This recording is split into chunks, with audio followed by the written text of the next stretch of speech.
नमस्कार दोस्तों। इंडिया में कोरोना की दूसरी लहर चल रही है और आप अपने आप को इससे सेफ रखें। न खुद बीमार हों और न दूसरों को बीमार करें। अपने आप को भी बचाएँ और दूसरों को भी बचाएँ।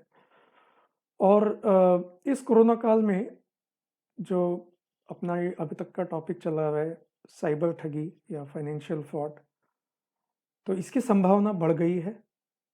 जो साइबर ठग हैं, उनको एक नई पॉसिबिलिटीज़ मिल गई हैं, नए-नए तरीके मिल गए हैं लोगों को फँसाने के।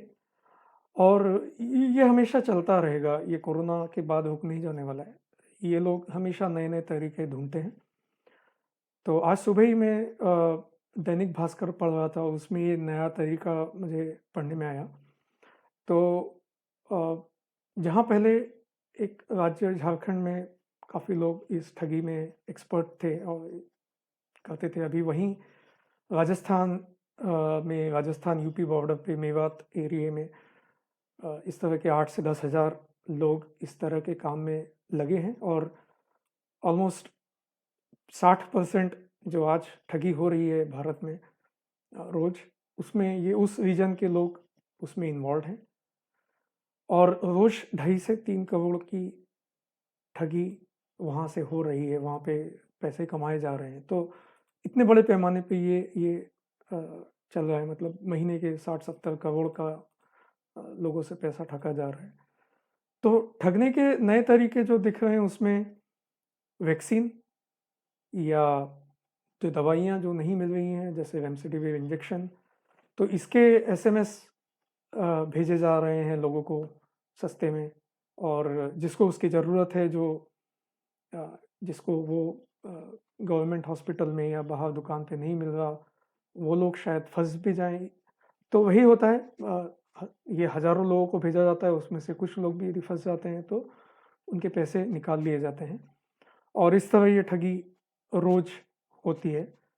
तो यदि आपको कोई भी इस तरह के एसएमएस आएँ, कोई भी वैक्सीन आपको दिया या झूठे सर्टिफिकेट अ, टेस्टिंग के हों, या आपको दवाई हो जो बाज़ार में नहीं मिल रही है और आपको उसका एसएमएस आए कि आपको ये दवाई है, तो ध्यान रखें, ये एक तरह की अ, आपके साथ धोखाधड़ी भी हो सकती है।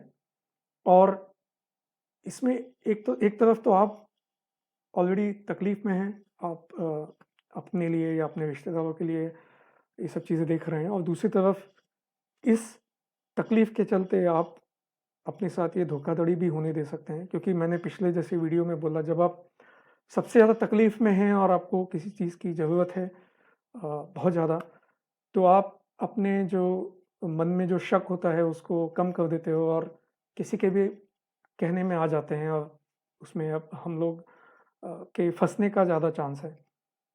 तो ये कुछ नए कारण लेके आपसे धोखाधड़ी की संभावनाएँ बढ़ गई हैं।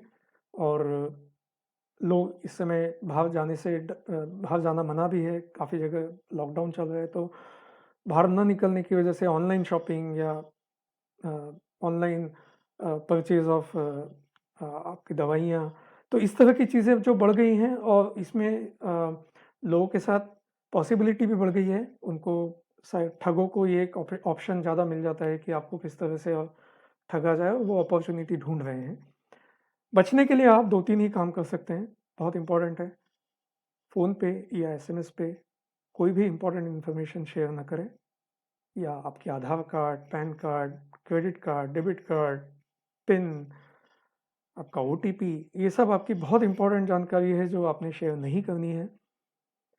अ, पिछले वीडियो आप मेरे देखें कि किस तरह से ठगी हुई है और किस तरह से ऐप्स यूज़ करके आपके मोबाइल को कंट्रोल किया जाता है, और अ, आपका आपका पैसा निकाल लिया जाता है। तो उससे आप बच सकते हैं, मेरे पुराने वीडियो देख सकते हैं। कभी भी फ़ोन के ऊपर या ऑनलाइन दूसरी तरफ कौन है वो आप पता नहीं लगा सकते, तो उस पे भरोसा न करें, इम्पोर्टेंट जानकारी न शेयर करें। वो एक बहुत इम्पोर्टेंट चीज़ है। यदि आपको लगता है तो बैंक जाइए, या खुद कस्टमर केयर निकाल का नंबर निकाल कर फ़ोन करें। कस्टमर केयर का नंबर कभी भी कोई पर्सनल मोबाइल नंबर नहीं होगा, ये ध्यान रखें। ये एक ऑफ़िशियल नंबर होता है जो लैंडलाइन का नंबर होता है टिपिकली। तो गलत कस्टमर केयर पे आप फ़ोन करके भी फँस सकते हैं, ये याद रखें। और तीसरी चीज़ मैंने पिछली वीडियो में भी बताई है, जब यदि आपको ऑनलाइन डेबिट कार्ड या क्रेडिट कार्ड प्रयोग में लाना ही है, आप नहीं बच सकते उससे, तो एक नया खाता खोलें और नए खाते का बैलेंस कम रखें और उसका डेबिट कार्ड यूज़ करें ऑनलाइन के लिए, ताकि कुछ नुकसान हो तो भी वो कम हो। वो एक रिस्ट्रिक्टेड हो कि आपका जो मेन अकाउंट है जिसमें बैलेंस ज़्यादा है, यदि उसका इन्फॉर्मेशन लीक हो जाता है तो आपके वो पूरे पैसे गायब हो सकते हैं। उसकी जगह आप एक अलग अकाउंट बनाएँ जिसका बैलेंस कम हो, जिसमें कम पैसा हो, और उससे आपकी एक रिस्क कम हो जाती है।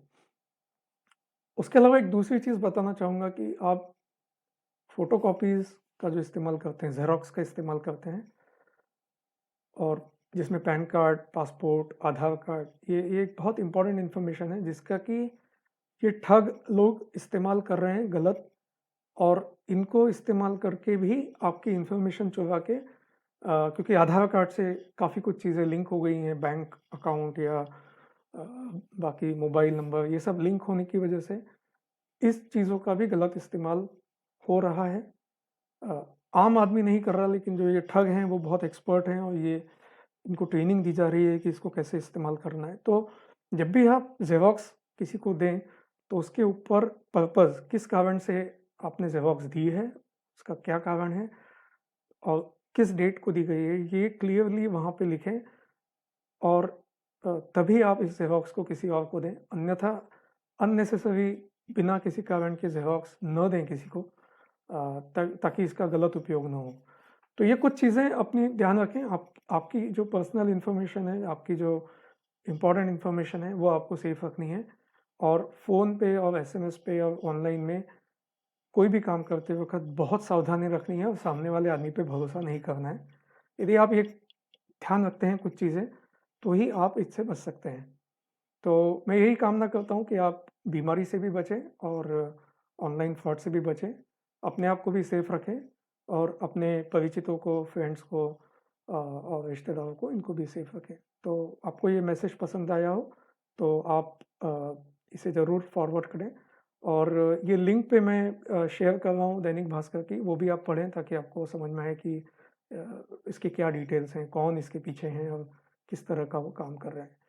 तो यही आशा करता हूँ कि आप सेफ रहेंगे, और आने वाली सीरीज़ में मैं पर्सनल फाइनेंस के ऊपर फोकस करूँगा, तो उसे भी देखना ना भूलें। धन्यवाद।